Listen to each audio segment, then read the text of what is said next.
Hello दोस्तों, वंचा में क्या नक्की Chaudhary in front of you. और आज मैं आपको पढ़ाने वाला हूँ क्लास 8th बुक का नाम गणित प्रकाश का चैप्टर नंबर 4, जिसका नाम है चतुर्भुज, मतलब क्वाड्रिलेटरल के बारे में बताने वाला हूँ। तो क्वाड्रिलेटरल होता क्या है? सबसे पहले तो आपको ये जानना बहुत जरूरी है क्वाड्रिलेटरल क्या होता है। तो क्वाड्रिलेटरल का मतलब होता है, मतलब चतुर्भुज का मतलब होता है एक ऐसा बंद आकृति जिसमें चार भुजाएं हैं। मतलब एक ऐसी एक ऐसा फिगर जिसमें 4 साइड्स हैं और वो क्लोज है, वो बंद है। ठीक है, अगर चारों तरफ से बंद है तो वो क्वाड्रिलेटरल होता है। ठीक है, जिसमें चार भुजाएं होती हैं, एक, दो, तीन, चार। चार शीर्ष होते हैं, एक, दो, तीन, चार। और चार कोण होते हैं, एक, दो, तीन, चार। और दो विकर्ण होते हैं। विकर्ण हमेशा याद रखना, किसी भी चतुर्भुज के अंदर दो विकर्ण होते हैं। इसके विकर्ण कौन से हैं? विकर्ण है AC और BD, ये दो विकर्ण है। ठीक है, तो विकर्ण याद रखना, इससे काफी सारे क्वेश्चन बनने वाले हैं। ठीक है, और जो चतुर्भुज होता है, हमारे वैसे देखे जाए चतुर्भुज को 6 भागों में डिवाइड किया गया। तो 6 प्रकार के चतुर्भुज होते हैं हमारे पास, जो चार भुजाएं होती हैं, लेकिन वो 6 प्रकार की होती है। जैसे कि पहला होता है समांतर चतुर्भुज। समांतर चतुर्भुज वह चतुर्भुज होते हैं जिसमें आमने सामने के कोण बराबर होते हैं और आमने सामने की भुजा बराबर होती है। तीसरी खास बात आपको याद रखनी है, विकर्ण एक दूसरे को समद्विभाजित करते हैं। क्या बोला मैंने? विकर्ण एक दूसरे को समद्विभाजित करते हैं। अब इसका मतलब क्या होता है? इसका मतलब होता है कि अगर ये विकर्ण है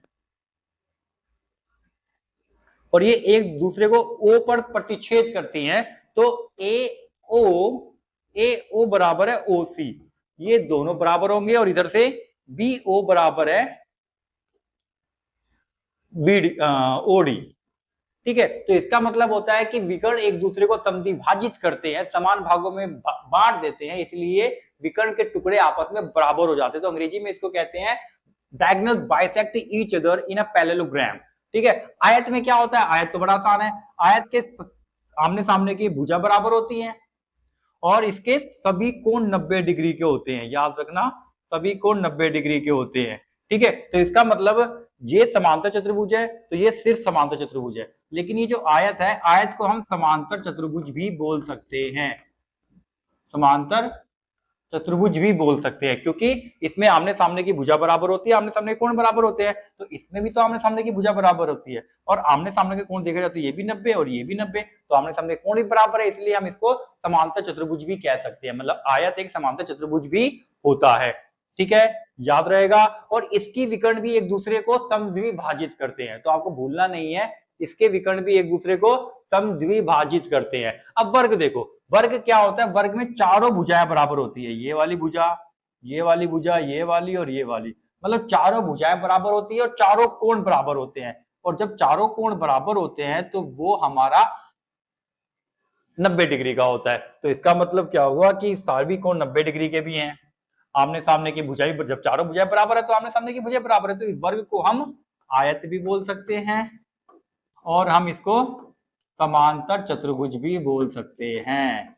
ये बात आपको याद रखनी है कि वर्ग एक आयत भी होता है, क्योंकि आमने सामने की भुजा बराबर है और चारों कोण 90 के हैं, तो आयत है। आमने सामने के कोण बराबर है 90 90 90 90, आमने सामने की भुजा बराबर है, तो समांतर चतुर्भुज भी है। और वर्ग तो ये है ही। ठीक है, तो अब यहाँ पे समचतुर्भुज होता है। समचतुर्भुज की खास बात होती है सिर्फ दो, मेन तो, तीसरी तो सब में है। मतलब विकर्ण एक दूसरे को समद्विभाजित करते सब में होता है। ठीक है, यहां तक सब में होता है, विकर्ण एक दूसरे को समद्विभाजित करते हैं, इन दोनों में नहीं होता। ठीक है, अभी इसके बारे में पढ़ेंगे हम। तो समचतुर्भुज मतलब रोम्बस, जिसमें चारों भुजाएं बराबर होती है। अब सोचो, इसकी खास बात क्या? चारों भुजाएं बराबर होती है और इसके जो विकर्ण होते हैं बच्चे, विकर्ण एक दूसरे को समद्विभाजित तो करते हैं और साथ में 90 डिग्री पर काटते हैं। तो याद रखना, समचतुर्भुज में जो विकर्ण होता है वो 90 डिग्री पर एक दूसरे को काटते हैं। तो ये एक चारों भुजाएं बराबर है और चारों भुजाएं ये भी बराबर है, तो इसको हम समचतुर्भुज भी बोल सकते हैं। ठीक है, तो इसे हम समचतुर्भुज भी बोल सकते हैं। तो वर्ग एक ऐसी आकृति है जो वर्ग भी है, आयत भी है, समांतर चतुर्भुज भी है और समचतुर्भुज भी है। लेकिन ये सिर्फ एक समचतुर्भुज है और इसको हम समांतर चतुर्भुज भी तो बोल सकते हैं। समांतर चतुर्भुज भी बोल सकते हैं, क्यों? क्योंकि इसके आमने सामने की भुजाएं भी बराबर होती है और आमने सामने के कोण भी बराबर होते हैं। ठीक है, तो इस तरीके से आपको थोड़ा बहुत ये यहाँ पर दिमाग लगाना है कि समचतुर्भुज जो है वो समांतर चतुर्भुज है, आयत है, आयत समांतर चतुर्भुज भी होता है, वर्ग आयत भी होता है, समांतर चतुर्भुज भी होता है, समचतुर्भुज भी होता है। ठीक है, ऐसे ही हमारे पास पांचवी आकृति होती है समलंब, जिसे कहते हैं ट्रेपीजियम। ट्रेपीजियम की खास बात क्या होती है कि इसकी सिर्फ दो भुजाएं समांतर होती है। ठीक है, समांतर समांतर कौन सी भुजाएं होती हैं? समांतर वह भुजा होती हैं जो एक दूसरे को कभी भी प्रतिच्छेद नहीं करती हैं। मतलब ये आगे बढ़ती जाएगी, ये आगे बढ़ती जाएंगी, लेकिन कभी भी एक दूसरे को काटेंगी नहीं। इसलिए इसमें दो भुजाएं सिर्फ समांतर होती है, बाकी ये दोनों तो आगे बढ़ेंगे तो कहीं ना कहीं मिल जाएंगी। ठीक है, तो ये समांतर नहीं है, तो दो भुजाएं समांतर होती है। जिसमें दो भुजाएं समांतर होती है उसे हम समलंब कहते हैं। ये ऐसे ही बन सकता है माय डियर, इसमें भी दो भुजाएं समांतर हो गई, ऐसे ही बन सकता है। बाकी ये चौथा आकृति है पतंग। तो पतंग की खास बात क्या होती है कि बस पतंग याद कर लो कि एक पतंग भी एक छठी आकृति है। अगर ये 5 फॉर्मूले आपको आ गए तो ये चैप्टर आपको बड़ी अच्छी तरह से समझ में आ जाएगा। पेपर में आने वाले कोई सा भी क्वेश्चन आ जाए, कहीं से भी पूछ ले, बुक से आए या बुक से बाहर से आए, आप इन 5 के बेस पर सभी क्वेश्चन कर पाओगे। ठीक है, तो सबसे पहले हम इन क्वेश्चनों को समझ लेते हैं। सबसे पहले देखो बच्चे, हमारे पास है एकांतर कोण। सबसे पहले हमारे पास है एकांतर कोण। अब एकांतर कोण को अंग्रेजी में कहते हैं अल्टरनेट एंगल। ठीक है, क्या कहते हैं? Alternate angle. दूसरा है हमारा शीर्षाभिमुख कोण। तीसरा है हमारा रेखिक युग्म लीनियर पेयर, इसको कहते हैं वर्टिकल अपोजिट एंगल। चौथा है हमारा तिर्यक रेखा की एक ही भुजा पर बने कोण, वेरी इंपॉर्टेंट, एक ही भुजा पर बने कोण, ट्रांसवर्सल एंगल भी कहते हैं इसे। और समान भुजा के सम्मुख कोण, angle opposite of equal sides. तो ये 6 चीजें हमें 5 चीजें हमें पढ़नी है। अब देखो एकांतर कोण क्या होता है, बड़ा आसान है समझना है एकांतर कोण को। जब भी आप किसी आकृति में जेड बन जाए, तो जेड बन रहा है, आपको सिर्फ जेड ढूंढना है। तो ये कोण और ये कोण जो अंदर के कोण है, ये एक्स है तो ये भी एक्स होगा, ये 30 है तो ये भी 30 होगा, ये 60 है तो ये भी 60 होगा। और आपको ध्यान रखना है यहां पे कि ये जेड ऐसा भी हो सकता है, जेड उल्टा भी हो सकता है, ये एन भी हो सकता है, ये उल्टा एन भी हो सकता है, और ये कुछ इस प्रकार का जेड हो सकता है। तो ये सभी के सभी हमारे एकांतर कोण के एग्जाम्पल है। किसके? एकांतर कोण। एकांतर कोण को शॉर्टकट में लिखते हैं ALT। ठीक है, ALT मतलब अल्टरनेट एंगल के एग्जाम्पल। ठीक है, अब तो ये एकांतर कोण, ये सभी कोण बराबर होंगे। अगर ये 30 तो ये अपने आप ही 30, अगर ये 60 तो ये अपने आप ही 60, ये 80 तो ये अपने आप ही 80, ये 60 तो ये भी 60, ये 100 तो ये भी 100। मतलब अगर एक कोण पता है तो उसका जो पेयर होगा दूसरा अल्टरनेट एंगल से, वो भी उसके जैसा ही होगा, उसके बराबर होगा। ठीक है, दूसरा कोण है हमारे पास, दूसरा कोण है हमारे पास शीर्षाभिमुख कोण। शीर्षाभिमुख कोण में क्या होता है भैया? एक्स बनता है। क्या बनता है? एक्स बनता है। ठीक है, तो भूलना नहीं हमें, दूसरे कोण में क्या है? एक्स बन रहा है।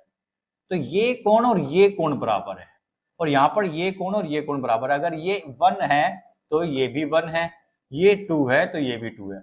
मतलब अगर ये जितना होगा उसके सामने वाला उतना ही होगा। तो वर्टिकली अपोजिट एंगल कहते हैं। शॉर्टकट में इसको लिखते हैं हम VOA। तो VOA लीनियर पेयर। अब लीनियर पेयर में हमें पता है कि कोई भी जो लाइन होती है वो हमेशा 180 डिग्री की होती है। अगर इस 180 डिग्री को बीच में से काट दिया जाए, जैसे इसने काट दिया, तो ये कोण और ये कोण, मतलब एंगल 1 प्लस एंगल 2, दोनों को जोड़ने पर 180 आएगा, जिसको बोलते हैं LP। हम शॉर्टकट में LP लिख सकते हैं, लीनियर पेयर। याद रखना ये 3 भी हो सकते हैं माय डियर। ठीक है, ये लीनियर पेयर जो है हमारे, अगर मान लो कोई लाइन है, उस लाइन पे ये 3 एंगल बन गए एक ही रेखा पर, तो मान लो ये A है, ये O है, ये B है, ये CD है, तो हम क्या लिखेंगे? AB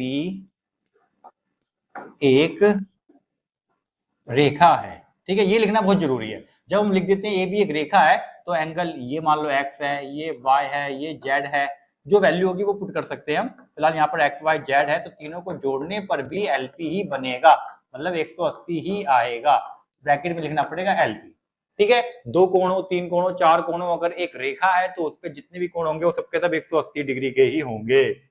चौथा है हमारे पास तिर्यक रेखा की एक ही भुजा पर बने कोण। अब यहां पर एक याद रखनी है, अगर ये लाइन और ये लाइन समांतर है, ठीक है, जो कि अभी हमने जितने चतुर्भुज पढ़े सब में समांतर थी, आयत में भी ऊपर की लाइनें समांतर होती हैं, और समांतर चतुर्भुज में भी, वर्ग में भी, और सम चतुर्भुज में, सबके तो समांतर तो होती हैं। अगर समांतर रेखा में कुछ इस तरह से बन जाए, बॉक्स बना दिया, बन गया चतुर्भुज, तो ये वाला कोण और ये वाला कोण, मतलब एंगल 1 प्लस में एंगल 2, ध्यान देना वो अलग है, ये अलग है, ये वाला कोण और ये वाला कोण, इन दोनों को जोड़ने पर भी 180 आता है। इसको बोलते हैं तिर्यक रेखा की एक ही भुजा पर बने कोण।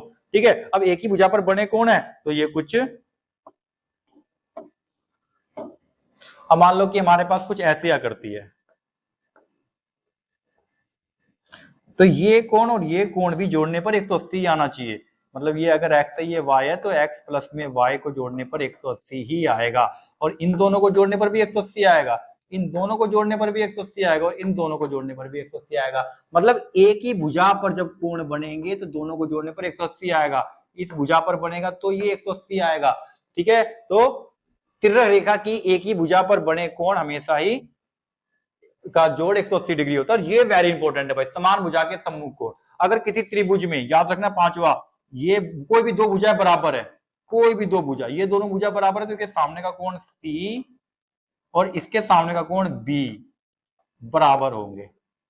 ठीक है, अब बाकी इन पांचों के बारे में मैं अच्छी तरह से अभी जैसे हम क्वेश्चन करेंगे तो वहां पर बड़ी अच्छी तरह से समझाऊंगा किस प्रकार से इसको यूज करना है। फिलहाल आपके दिमाग में थोड़ा सा बस जाना चाहिए, थोड़ा सा समझ में आना चाहिए, बाकी सवाल के टाइम पर मैं अच्छी तरह से आपको समझा दूंगा। तो ये था इस चैप्टर का छोटा सा इंट्रोडक्शन, आपको ये इंट्रोडक्शन याद रखना है, भूलना नहीं है। ठीक है, काम आएंगे सारे के सारे।